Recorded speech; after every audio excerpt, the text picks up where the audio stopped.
Before we begin, if you like what you hear on the Tan and J-Man Show, don't forget to rate and review us on Apple Podcasts, and go ahead and click subscribe wherever you get your podcasts. We encourage you to interact with us and keep up to date with the Tan and J-Man Show on social media by liking our Facebook page and following us on Twitter and Instagram at Tan and J-Man Show. Now sit back, relax, and enjoy another episode of the Tan and J-Man Show with your hosts Tanner Lee and Josh the J-Man Munt. The J-Man is here, wanting to tell you that he beat Tanner at Pig on Saturday. I'm now 2-0 against Tanner, playing Pig. You want to tell them the backstory? No, because I won. Thanks for watching the Tan and J-Man Show. I had to play one-handed. Live on the ISC left Sports shoulder, Network. Severe tendonitis. We are also live on their free app.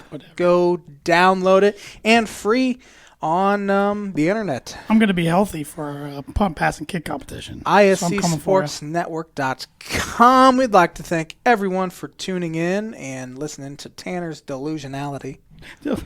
I just there. Straight facts, man. Spitting facts. This episode is brought to you by The Damn Landing. Got some Birdie Bogey for me today? I do. Let's hear it. It's golf related. I don't like that. Justin Thomas. Yes. Yesterday. He's a pretty good player. Let's see. He won his 13th career tournament. It's pretty good. The PGA How old Tour. is he? About 27? It's pretty young. He's younger than that, I think.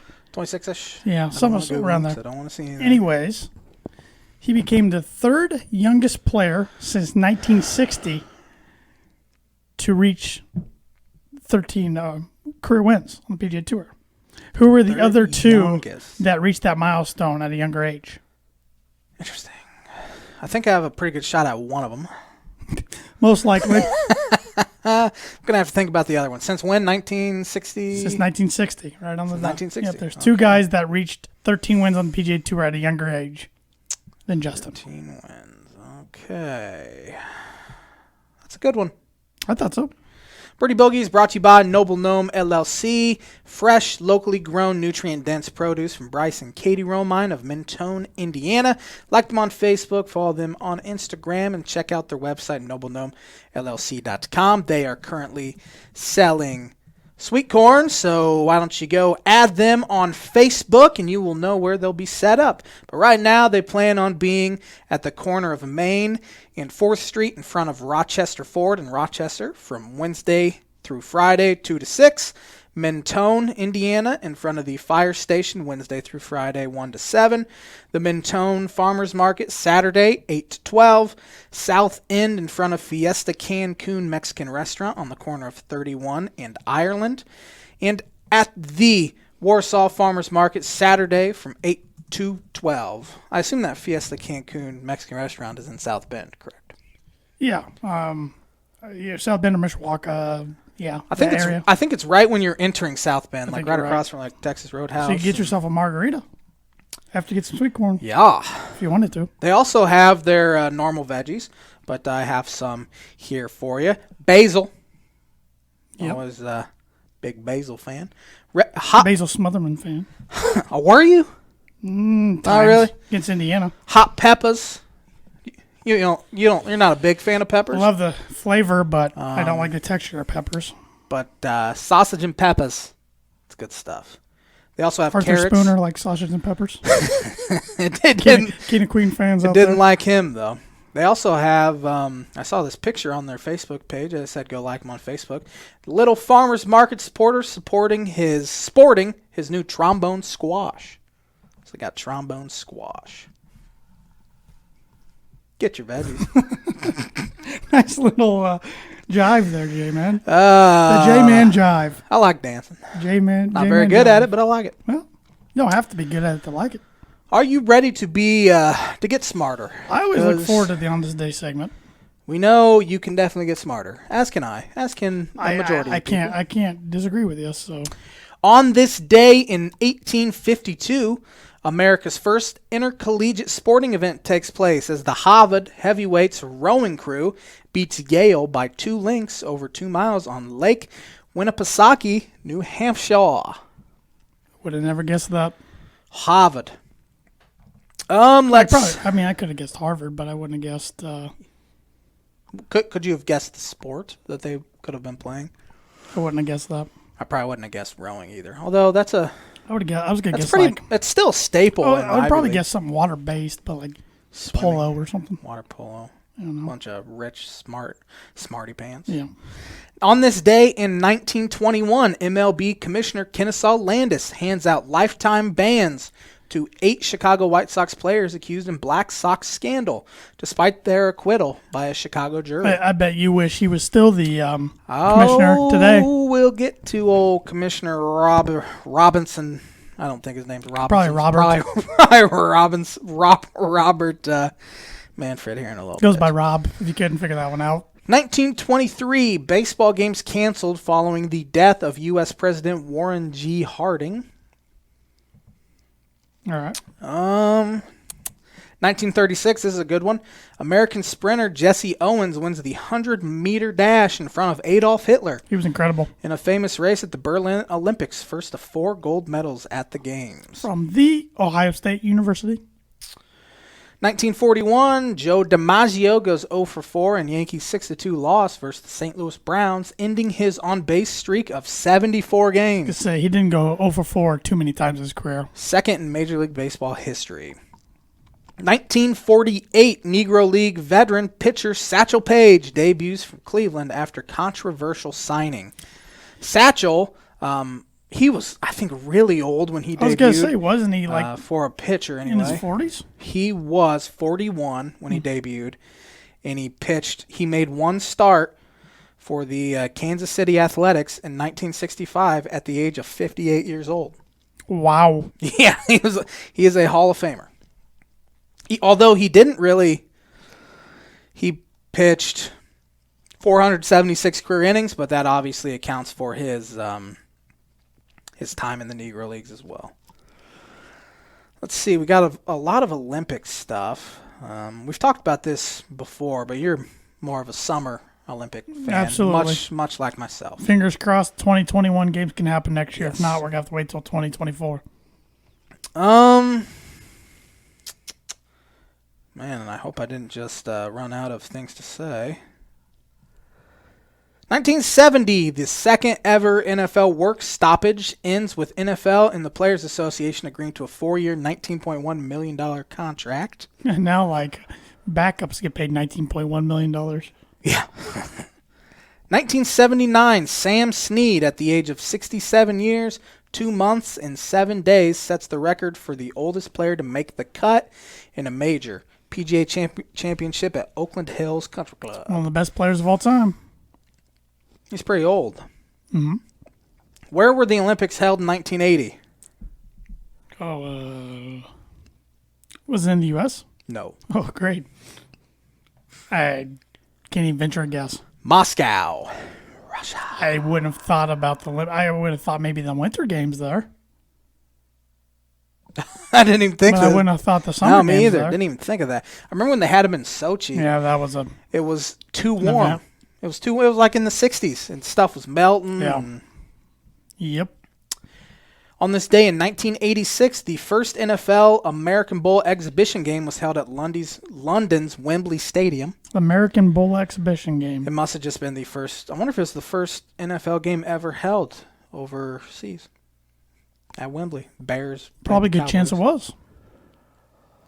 1987, Twins pitcher Joe Niekro is caught with a file on the mound, ejected and suspended 10 games. Now, how could a file help you as a pitcher, J-Man? I don't know. I was ready for I don't know if he was out there with his. I was ready for some expertise. Couldn't it file? I mean, give a better Shaves. grip on the ball. Shaves down his Yeah. finger, his middle finger or something. Yeah, I don't know. Better grip. You really let me down there. I thought. You threw it to knew. me, and I thought you were ready. You knew. I didn't. I just didn't know. So you obviously didn't file your nails whenever you pitched. I stopped pitching at, I think, 8 years old. I know. If I would have known the file trick, I might still be pitching. Who knows? Be in Major League. You can teach your son that someday. Yeah. 1989, future Baseball Hall of Fame left fielder Rickey Henderson sets AL mark of 50 stolen bases in 9 of his first 11 seasons. It's pretty fast. Baseball. Pretty talented stealing bases. He makes fast people look not so fast. Very well put. Who won? I saw your screen. 1996 American Andre Agassi wins the men's singles tennis gold medal at the Atlanta Olympics. Who do you beat? 96. Let's go Sampras. Oh, you said Olympics, right? Yes. Sampras is American, so I don't know. Who else? Sergi Bruguera. Never heard of him. Great effort. It was porous. Yeah, I blocked out that you said Olympics, so I was thinking Sampras, and then I'm like, you wouldn't be another American, I wouldn't think. Who won the British Women's Open in 2003? Let's go with Annika Sorenstam. That is a good guess. Who did she beat by 1 stroke? Let's go with... Probably incorrect. C. Rai Pak. Yeah, that wasn't one I was thinking.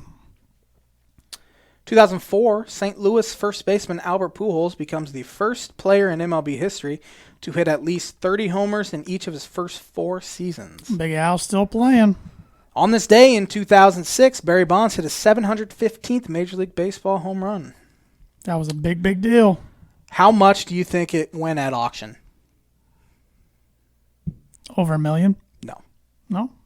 750,000. 220,000. Jeez. Wow, I'm way off. I would have thought it's over $1 million. Well, thank you. I take it back. Makes me feel better. I take it back now. Who won the 100-meter butterfly in London at the 2012 Olympics? Michael Phelps? That is a just phenomenal guess. Thank you. What American female swam a world record to win the 200-meter backstroke gold medal at the London Olympics? Missy Franklin? T-Dog is on fire. She kind of disappeared after that. Didn't she go to college? Yeah, but, I mean, I don't think she ever really resurfaced too much. I'm sure she was great in college, but I don't think she's 25 years old. I mean, did she compete in the 2016 games? I don't remember seeing her. Oh. All right. She's getting married in September. No, that was last year. I don't know what she's up to now. Okay. That's all that we're going to have this week. That's all we got? For on this day. About said Birdie Bogey. I about said Birdie Bogey. I'm all flustered today. There's a lot of reads. A lot of reads today. So I'm already parched. But the what? See? Throwing me off. The On This Day segment is brought to you by, like it is every week, Proforma Printhouse. If you're looking for a trustworthy, dependable resource for your next trade show, company picnic, or sales meeting, Proforma Printhouse has over 50 years combined experience in promotional products and commercial print. They strive for fast and efficient response to all your print needs. You need to look no further. Let them be your one-source print and promotional company. Contact them today at 574-210-3815. Get yourself a nice water bottle for your company or something similar to that. Very nice, quality, very quality products. So can't recommend them any more than I do. Don't take my word for it. See it yourself. Yes. Want to talk some baseball? Start off? Sure. Let's bring up the probably biggest news. The St. Louis Cardinals had a COVID outbreak. I thought the biggest news was going to be that the Rockies so far are winning. If you bring that up one more time, do your punishment. One more time, I will end this punishment talk. No, I came up with it. You can't. I have triple stamp a double stamp. I have the ability to end it. Nope. You're a big sore loser. One more sore loser. Yep. We have 50 games left. And you're already crying. Because you won't shut up about it. Exactly. You should open up your mouth about it. The St. Louis Cardinals had 13 players test positive for the COVID. Starting on Friday, because they had some selfish idiots on their team venture out into a casino. And it could very much put the season in doubt. Rob Manfred, Commissioner of Baseball, I said I was going to speak about Robinson Manfred. He needs to make an example out of these players. Those players didn't take the protocol seriously, And in my opinion, they don't deserve to play Major League Baseball the rest of the year.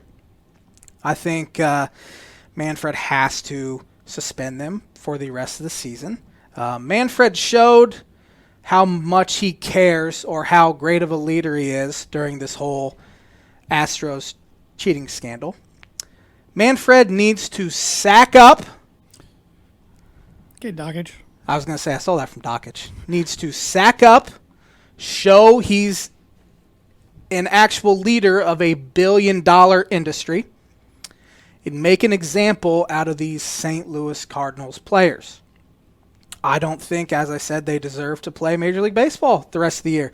If they were so selfish, they wanted to go out gambling and drinking and stuff instead of, making sure their job is still there for them, well, they screwed their chance up, and Manfred has to do something. But unfortunately, Rob is known to be a panty waste, much like he was during the Astros scandal.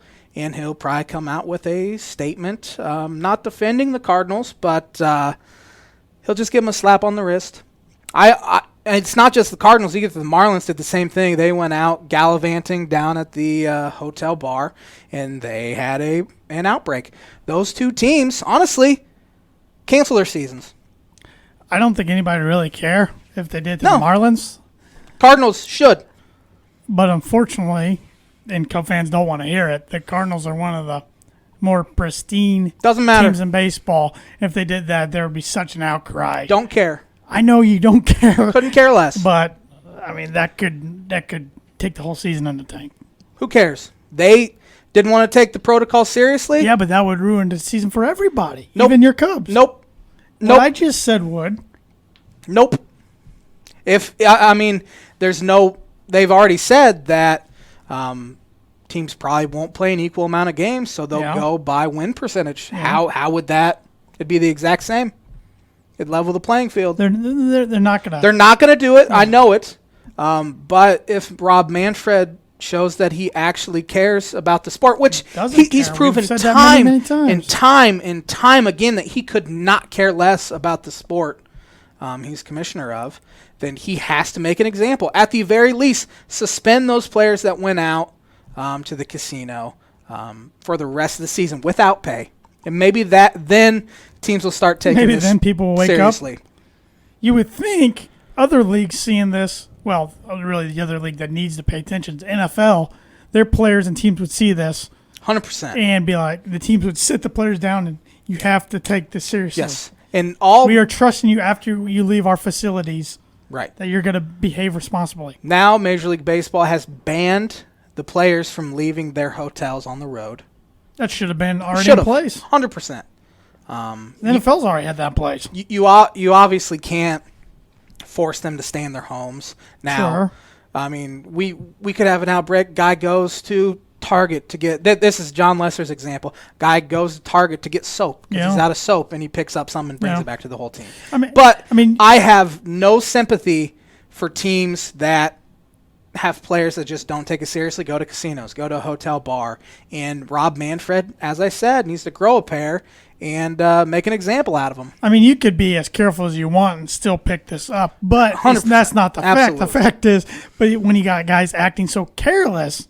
Right. And you see almost every other team take this so seriously. The Reds have had 3 guys go to management and say, I'm not feeling that great. I think I need to sit down for a few days, stay away from the team just in case. Joey Votto did it. Mike Moustakas did it. Nick Senzel did it.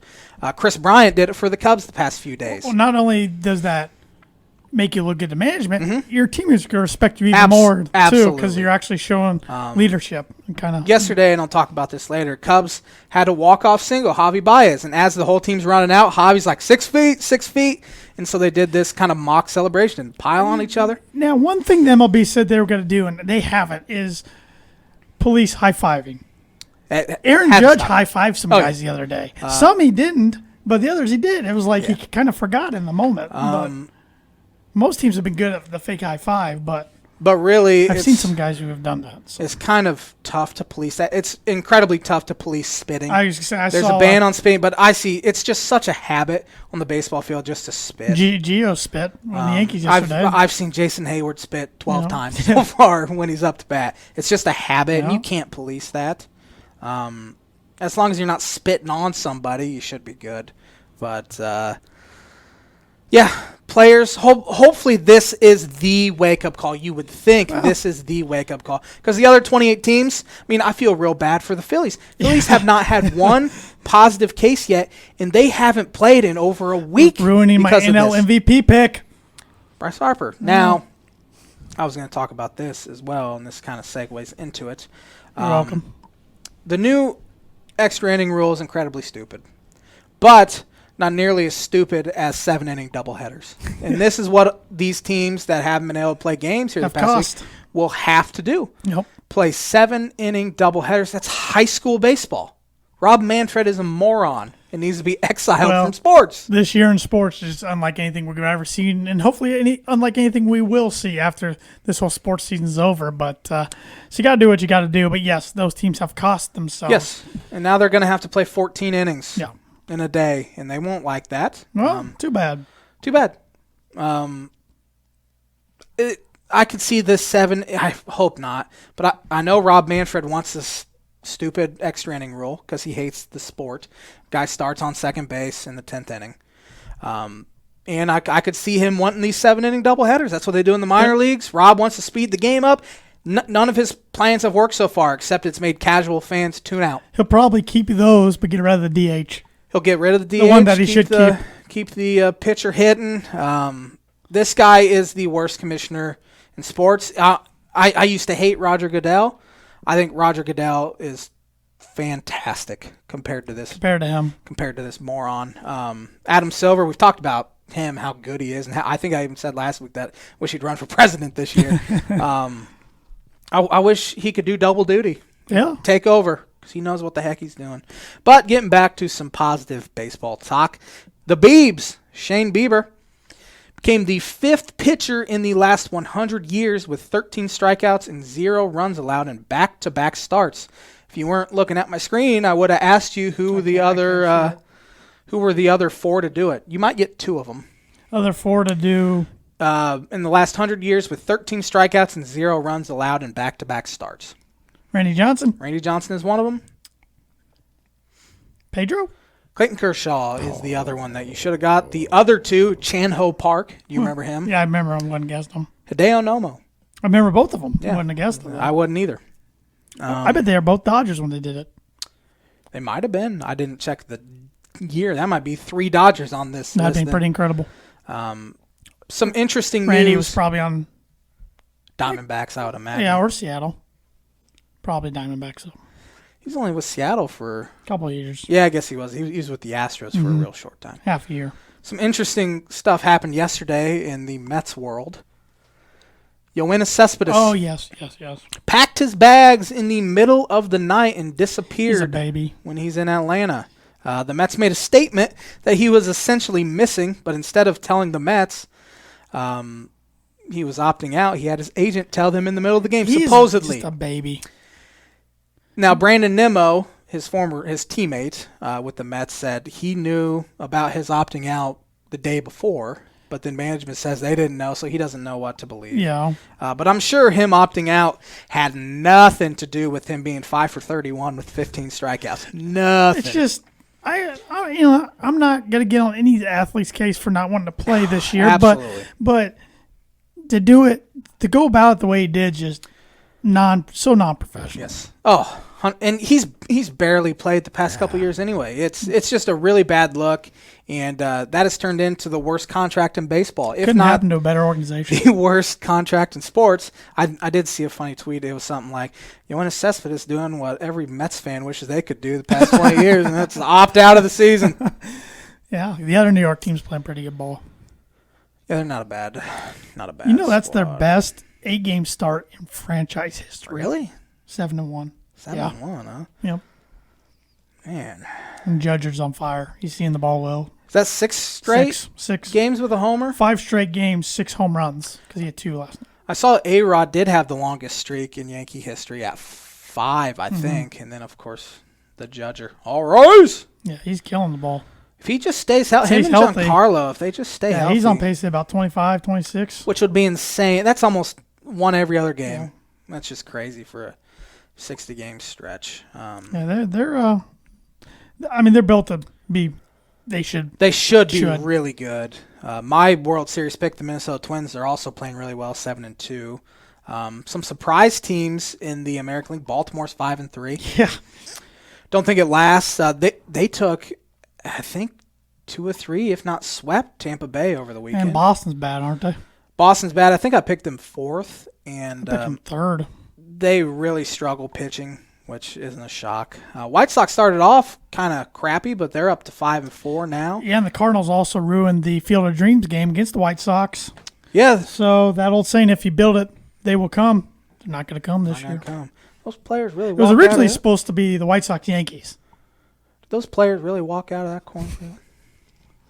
Only smart people know that. Cleveland Indians, 5-5. The Tigers are kind of a surprise. They did get swept in a doubleheader. They played the Reds, but they, like you said, got swept. Trevor Bauer became the first pitcher since Bartolo Colon to throw a 7-inning complete game shutout. He's pretty good pitcher. Nah, Bauer stinks. The Royals are 3-7. That's who the Cubs face off. Yeah, time for the Cubs to take care of business with Pittsburgh, which they did, and now the Royals. If they sweep this 4-game, they'll be 11-2, playing the Cardinals this weekend, who are 2-3. If they get to play the Cardinals, which I have serious doubts at this point. If I'm the Cubs, I say no. I said no, it's not worth it. You know, I don't know if they'd be allowed to do that, but that is the Cardinals' schedule is to play their first game on Friday night against the Cubs. Yeah. But as I said, I think Theo will fight this, and now we're not going to risk that. The Yankees-Phillies game is postponed for tomorrow night. Right away when I thought, I'm like, oh great, it's COVID, but it was weather related. They're supposed to get some severe weather. Surprised they do that a day ahead, but just planning ahead, I guess. Mm-hmm. Transitioning to the Cubs in my patented Cubs report. They're 7-2, already up 2.5 games in the division, 9 games in. Cushion. Postseason odds are already right around 90%, which with the 16-game or 16-team postseason should be. Starting pitching's been awesome so far. They're the only team with better starters ERA is who? There's one team in Major League Baseball. Starter ERA. That's better than the Cubs. Is it the Rockies? It is the Rockies, believe it or not. Well, they're relieved. Wade Davis is pop trash.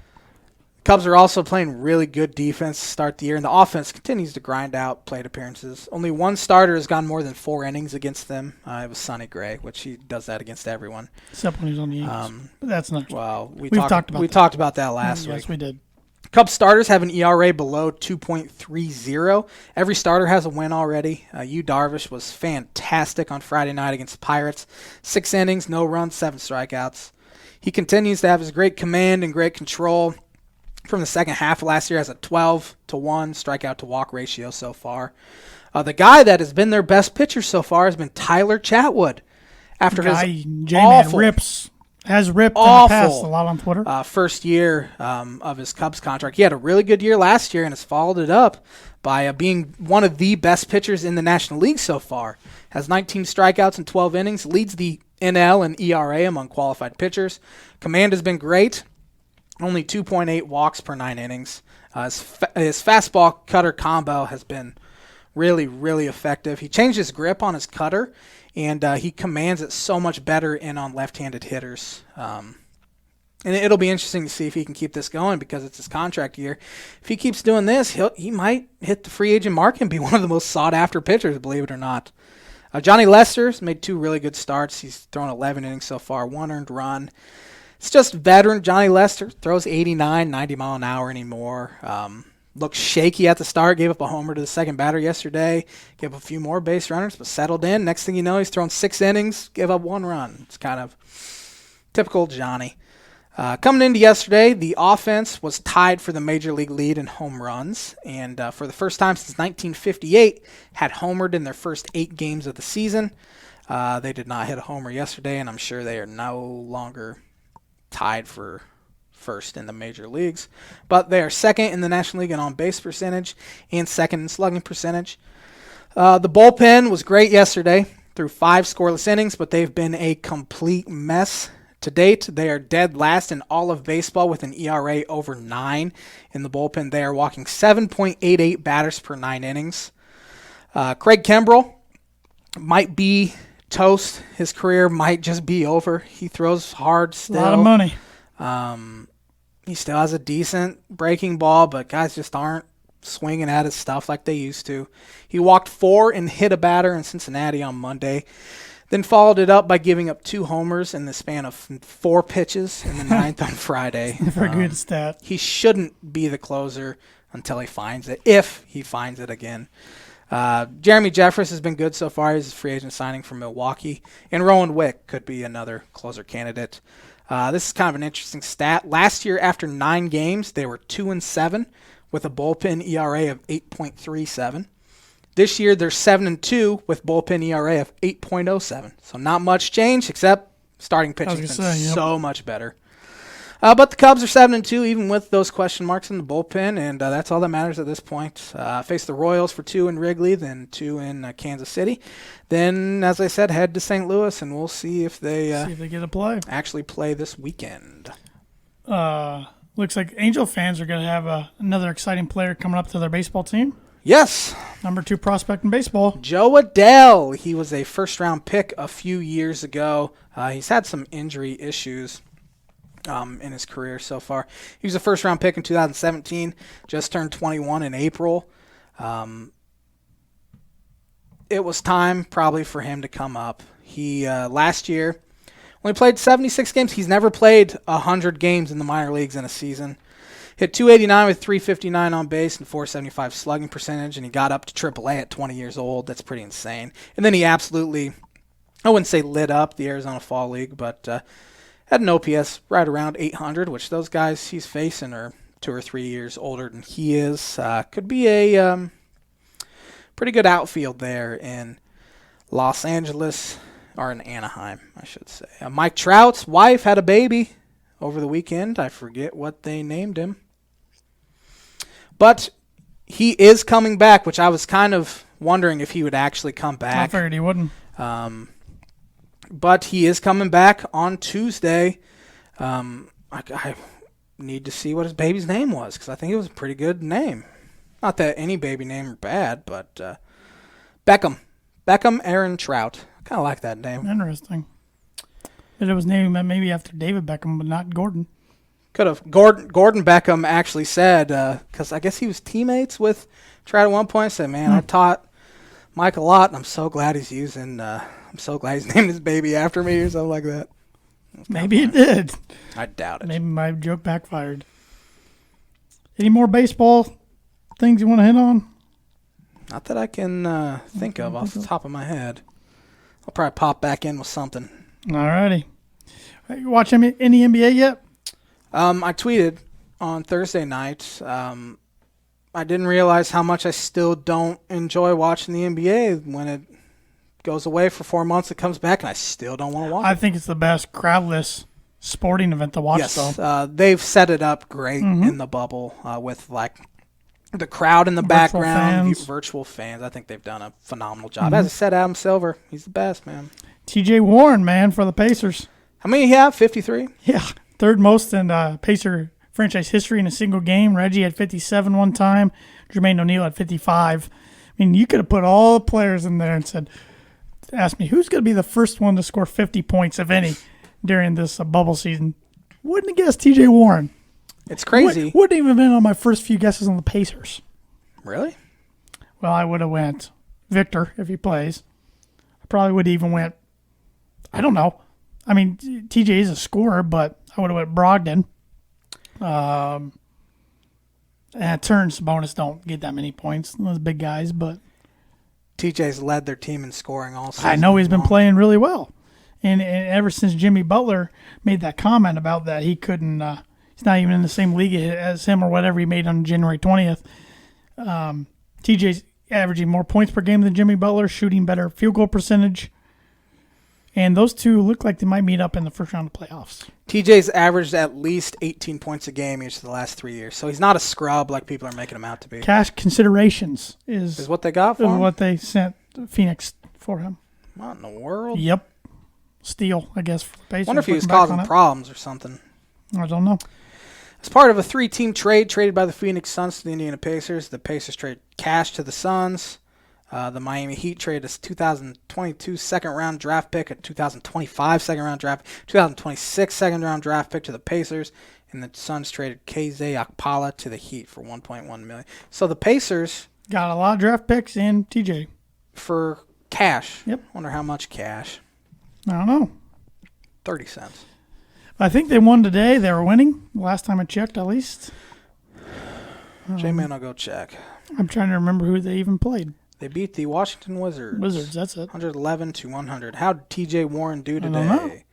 Followed it up with 34. He is on fire. He likes the bubble. He shot 14 of 26. They don't need Oladipo. Dippo. I mean, he's playing, but of course he helps. Your boy Miles Turner had 17. My boy. Who's not my boy? Your boy. Thomas Bryant's definitely your boy. He had 20 today for the Washington Wizards. I forgot. I was going to say he didn't play on the Pacers, but I haven't watched a ton of NBA, I will admit, but I might settle in. Michael Porter Jr. had 37 today. Yeah, he's in there. Him and Bull are kind of there all of a sudden coming on a little bit. Bull played 4 minutes. Well, he only played 4 minutes a day, but he's kind of been a surprise. I didn't know because Michael Porter Jr. got hurt. He's been injured a bunch. He didn't play at Missouri, thank God. He didn't play at all last year. Or the very end of last year, I think he played. He's averaging 7.5 points a game this year. He goes out and drops 34 today. Yep. 37 today. Sorry. And your boy, Nikola Jokic. He actually is your boy, Jokic. Yeah, I really like watching him play. Had a triple-double today. Yeah, that doesn't surprise me. 30, 12, and 10. Doesn't surprise me at all. Let's talk some golf. Yeah, before we talk golf, I want to wish my grandma, Barb Lee, a happy 80th birthday. So if she's watching, happy birthday, Grandma. It's a pretty big milestone. Jerry! Well, yeah, let's talk some golf. Like I said, Justin Thomas got his 13th career PGA Tour win. Coming from behind yesterday, beat off a great field. It's a World Golf Championship, so your field's always going to be stacked. Had Phil Mickelson tie for third. He got hot. He did, and Phil made some history, becoming the first 50-year-old player or 50-plus to get top 5 in a World Golf Championship, so good for Phil. Koepka was right there at the end, but kind of fell apart. My boy Ricky Fowler had to tie for the lead through 3 holes, and then he fell off the planet and ended up getting tied for 15th. Really fell off. But at least he actually made some money this week. Yeah, made a cut. I mean, his swing looks so good at times. I mean, his irons, he's throwing darts in there, but the problem was all of a sudden yesterday, his driver started going all over the place. Then he got in the rough, didn't have very good lies to get to the green. If he got there, it wasn't close. Didn't he start going downhill the back 9 on Saturday? Yeah, he did. He shot 2 over, I think, and he kept giving himself good birdie looks and couldn't make anything. So you're right. He was cruising on Thursday, Friday, and midway through Saturday, and then kind of stopped. But I like some of the things I'm seeing, which is good, coming on this week of the first major of the year, the PGA Championship out at Harding Park in San Francisco. It should benefit him well. It's a course that benefits guys who work the ball right to left for a draw. And we got the power rankings here on PGAtour.com. Number 20, you got Matt Wallace. Number 19, you got Hideki Matsuyama. Number 18, Kevin Na. Number 17, J-Man's favorite, Rory McIlroy. This will be the J-Man's Book It prediction of the week. Would have never guessed. Rory will win this weekend. You can take it to the bank. I've heard he likes playing in San Francisco. I don't know that. I think this course actually does set up good for Rory. I heard one guy pick him on the radio the other day. I like it. This would be his 5th major. He hasn't won one since the 2014 PGA Championship. He's due. This would be his 3rd PGA Championship he's ever won if he wins it. So not a bad pick, J-Man. Never is. Roy's never a bad pick. Just for whatever reason, he doesn't get it done when you pick him. I am never going to stop picking him. Number 16, Ricky Fowler actually makes a list for the power rankings. He hasn't in a while, has he? No, we'll see how he does coming off that top 15, which he does have 3 top 25s and 6 starts since play resumed. So if he makes the cut, he's kind of in contention. But when he, of course, doesn't make the cut, he's not. It's pretty. That makes sense. Yeah, good logic there. Number 15, Brandon Todd, a guy who had the 54-hole lead, but then he fell back, tied for 11th. He face planted. Or actually tied for 15th. He tied for 11th at the Travelers, where he had a 54-hole lead. So he's playing really well. He has 2 wins on the season. Gets another one under his belt, especially if it's a major. He's probably player of the year so far. Wow. If he'd get the major. Tommy Fleetwood at number 14. He always plays well in the majors. Number 13, Dustin Johnson, a major Beardless. winner. Beardless. Dustin Johnson. Looks weird. He finished 12th this week. Number 12, Gary Woodland. He won a major last year at Pebble Beach, which is also in California. And he's familiar with how to play TPC Harding Park. He was the runner-up in the 2015 match play there. So he's one to watch. Daniel Berger, he's playing really well. He had a runner-up this past week. His last 7 starts include a win, tied for second, tied for third, tied for fourth, tied for fifth, tied for ninth. Pretty good. Patrick Cantlay, California boy, he's at number 10. Xander Schauffele, number 9. He's always a good pick. Guy here that's a former PGA Championship winner, and he's finally healthy and started to play good golf, Jason Day, number 8. I think I asked you about him on Saturday because I haven't heard his name in a long time. Last 3 starts, tied for 7th, tied for 4th, tied for 6th. Huh? So he's coming back. Yeah.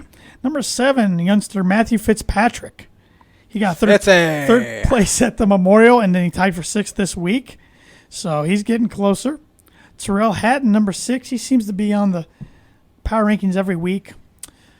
This wouldn't surprise me. Number 5, John Rahm, who was ranked number 1 in the world, but Justin Thomas usurped. Yeah. Justin Thomas took his seat already, so John's number 2. Number 4, Mr. Muscle himself, Bryson DeChambeau. I mean, with his distance, wouldn't surprise me. Number 3 is Brooks Koepka. He's the 2-time defending PGA champion. He's won the back-to-back. He shows up in majors. And he darn near got it yesterday. Webb Simpson, number 2. He's the 2012 U.S. Open winner at Olympic Club. So that's right out there in California. And number 1, surprise, surprise, Justin Thomas. See at Alabama. Yes. Roll Tide. Yes. So, I mean, he is he's a gamer. But there's a lot of guys that aren't on this list that could contend. Mr. Tiger Woods. LT Gray. He's not on the power rankings. I mean, you got Sergio, Spieth, Adam Scott, Victor Hovland, Phil Mickelson, Ian Poulter, Patrick Reed, Justin Rose, Henrik Stenson, Martin Keimer, Louis Oosthuizen, just to name a few. Who you picking there? Do I want to go John Rahm? He just won a few weeks ago, didn't he? He did. I'm going really with a dark horse, Louis Oosthuizen. I like it. South African? Yep. He's been in contention in majors his whole career. He's never got it done. I'm going with Louis to finally break through. Louis. So Louis Oosthuizen, you're taking Roy. We're both probably going to be wrong. J-Man's Book of Prediction of the Week is brought to you by Indiana Farm Bureau insurance agent Travis Wottring for life, home, auto, renters, business, workers' comp, and farm insurance. Contact Travis at 219-869-4561. Also email him, travis.wottring@infb.com. He had a pretty good sports weekend. I got some exciting news on Friday night and then followed it up with equally exciting news on Saturday night. My Illini are getting Io DeSumo and Kofi Cockburn back this season. So please wear a freaking mask so we have a freaking season. Basketball season. Basketball. Yes, sorry, I'm talking about basketball. Io, I think since about December of last year, everyone just assumed he was going to go. But due to the uncertain circumstances, I think that really worked in Illinois' favor.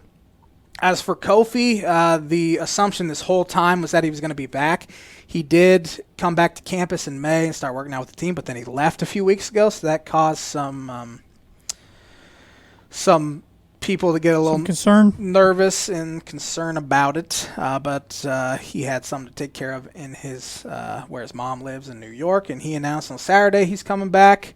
Some more Big Ten news. Luka Garza, Big Ten Player of the Year, and probably front runner for National Player of the Year if he didn't win it last year. Did he win it last year? I don't know. Was it him or the kid from Dayton? Oh, it's probably Obi Toppin. I'm pretty Who sure. is not coming back. I can't imagine he's coming back. Luka Garza was named ESPN National Player of the Year, but I don't know if he was actually. He'll be the preseason player of the year, assuming 100%. There's a season. I wouldn't be surprised if Io gives him a run for his money in the Big Ten Player of the Year race. I wouldn't be surprised if somebody picks him either. But Xavier Tillman, Michigan State, he is staying in the NBA draft. I think Michigan State will still be pretty good. I don't think he'll get drafted. But they lose their best 2 players and are going to be pretty young. But I get why he's jumping. He's got 2 kids. Yes. But, man, is it just me?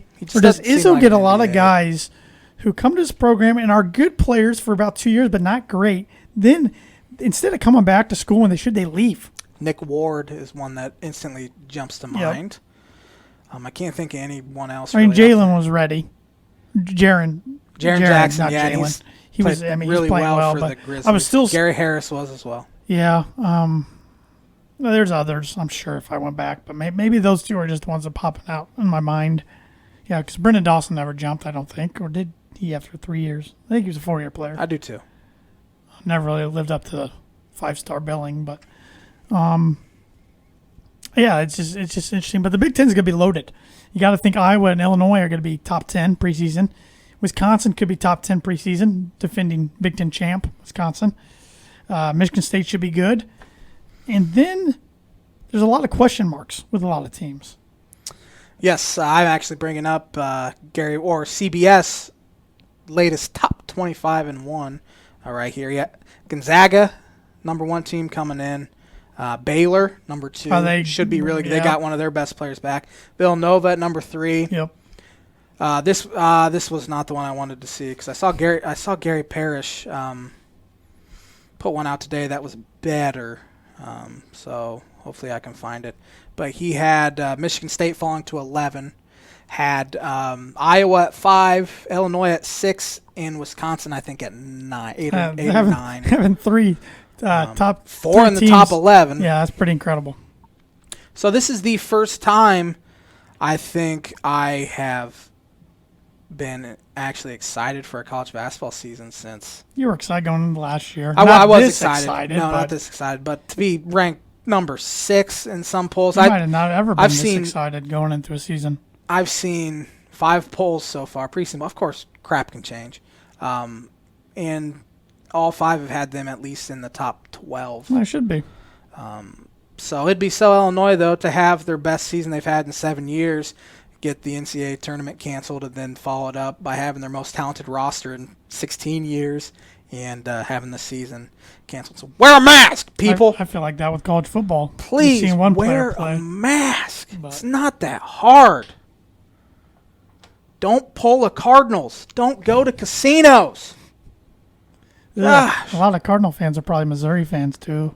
Oh, that state, man. I'm telling you.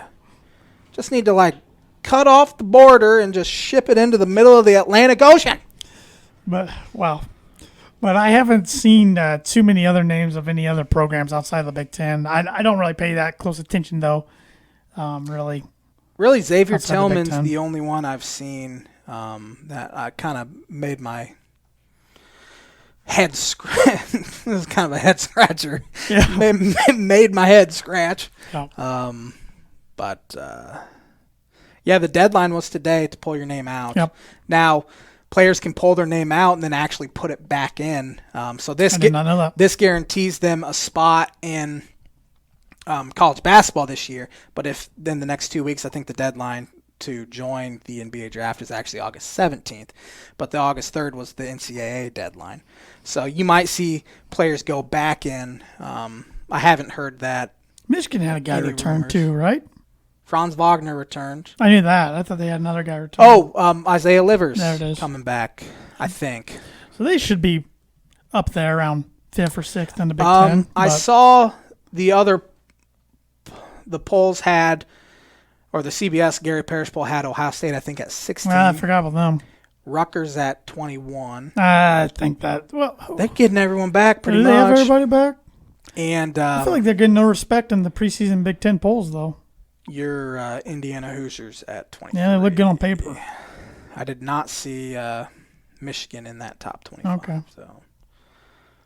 But some more college news. Notre Dame is going to be in the ACC. Yeah, for football for 1 year. They get to join the conference, play 10 ACC games and 1 non-conference game.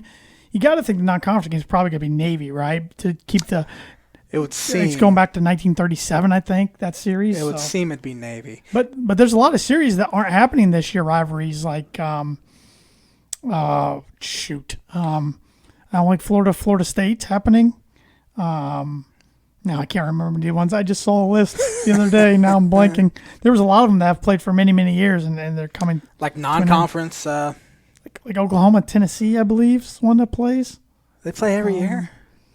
Not every year, but quite a few years. Darn it, I saw a tweet. I should have been prepared. I don't. But anyways, remember that at Notre all. Dame is joining the ACC, which they already played 5 opponents from the ACC every year. So Kentucky, Louisville. Yes, that's one of them. That's one of us. Thank you. That's one of them. So, so they already play 5 ACC opponents a year. So Clemson was already on their schedule to play at Notre Dame anyways. I don't think a lot of people realize that, but they're going to get Florida State at home now. I'm going to pull up their schedule because I think it's extremely easy. Their schedule's usually pretty easy. I think it's easier now than it was. I mean, you won't get Notre Dame USC. I'm sure that was one of them. Notre Dame Stanford, they play pretty much every year, don't they? So they won't play Clemson in the regular season now, or they yes, still they will? They still will. Or will they? I can't imagine they're in the same division, though. There's no divisions. The top 2 teams with winning records will play, with winning percentage, will play in their championship. They are eligible. But they usually have divisions, right? They have the Coastal and the Atlantic, maybe? Yes, they usually do.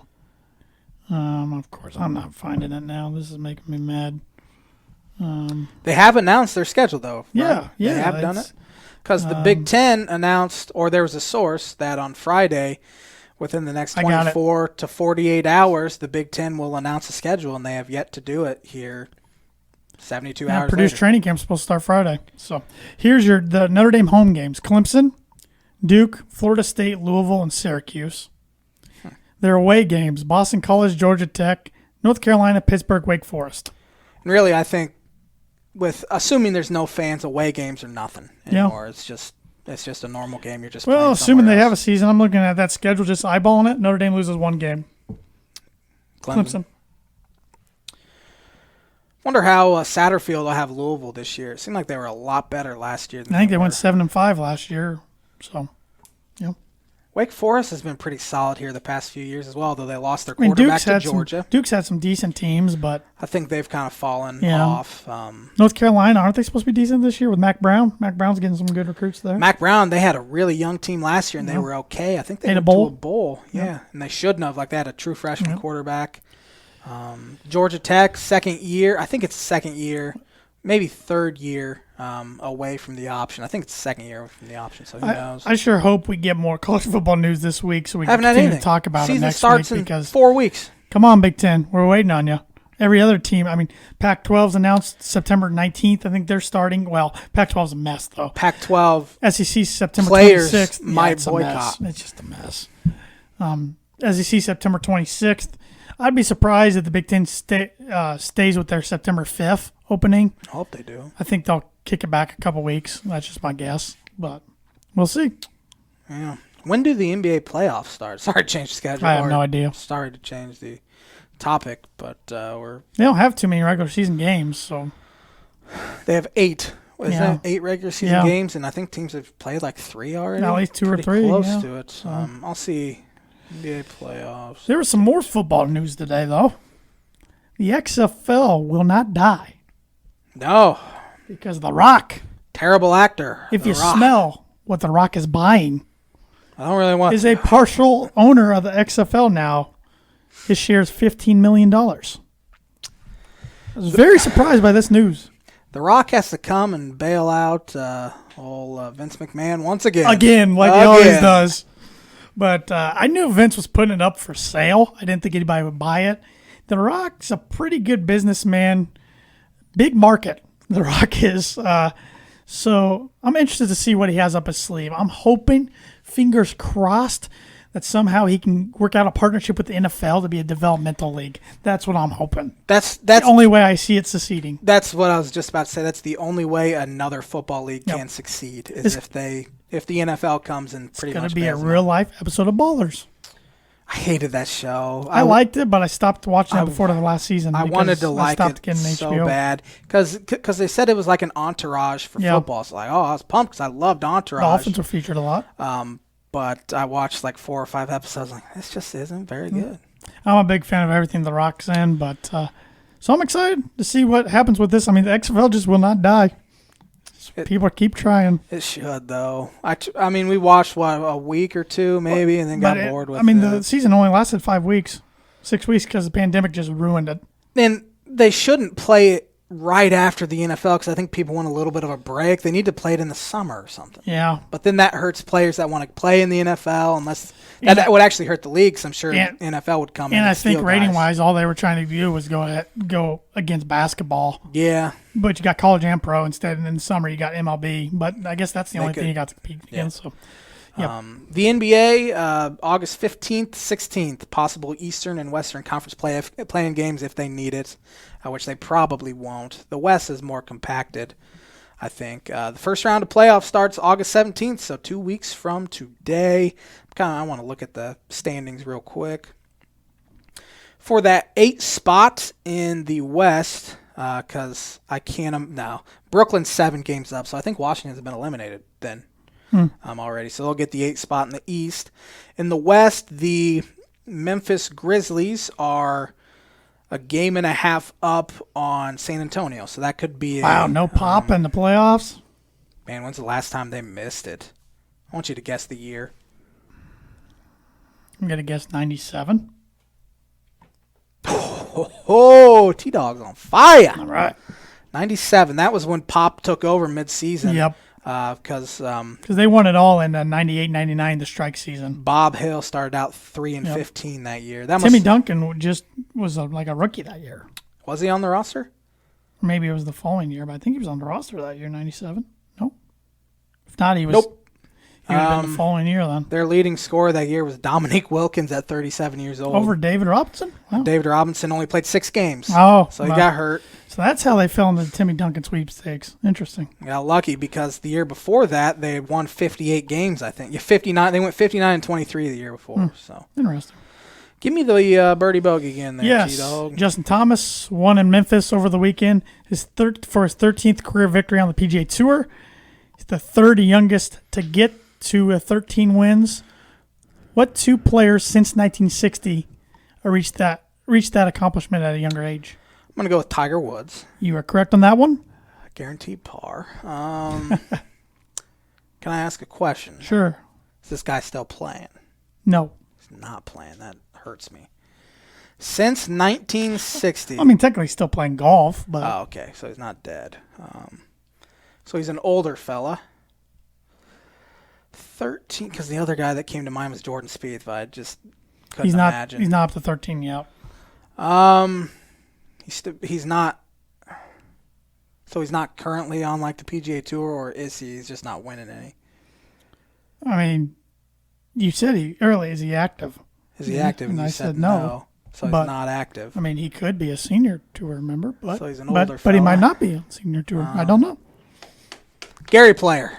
Good guess. How about Jack Nicklaus? Oh, wasn't even thought. I mean, I should have thought of him, but since 19, he would have been active. Oh, crap! Overthought that one. It was so easy that I thought this was a birdie for you. I figured one of them would have been super easy and Tiger, and the other one would have been. Yeah, overthought it. So. Man, I hate it. Thanks for watching on the ISC Sports Network, the ISC Sports Network app on Apple TV, Google Chromecast, Roku, Amazon Fire Stick, however you're watching, or on Facebook or Twitter on the ISC Sports Network's account. And thanks for listening. Apple Podcasts, give us a rating, please. We're still dying for some ratings. Or Spotify, Stitcher, iHeartRadio, TuneIn, Google Podcasts, wherever you're listening.